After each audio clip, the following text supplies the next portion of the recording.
Впервые в истории республики состоялся смотр верховой езды. На конкурсном плаце ипподрома АГТУ собрались 25 профессиональных спортсменов и любителей разного возраста. Они – представители именитых конных клубов города. Также участвовала команда якутского цирка. Сегодня мы проводим первое масштабное мероприятие, которое идет в истории Якутии. Почему? Потому что таких раньше мероприятий не происходило. У нас всего подано, получается, 4 заявки. Это 3 конных клуба и 4 – это государственный цирк Республики Саха-Якутия.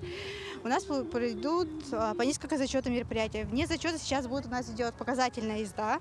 Соревнования прошли по 4 зачетам. Кавалетти – манежная езда, на чистоту и резвость до 60, до 80 и до 100 сантиметров. И, конечно же, вне зачета прошла зрелищная показательная езда.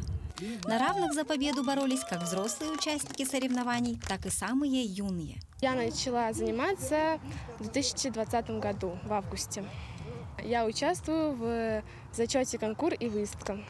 Я просто всегда хотела поучаствовать в соревнованиях, потому что мне это нравится. Это была моя мечта.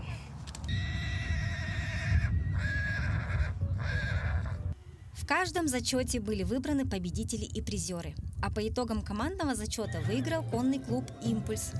Сильнейшие игроки получили призы, кубки, медали и дипломы.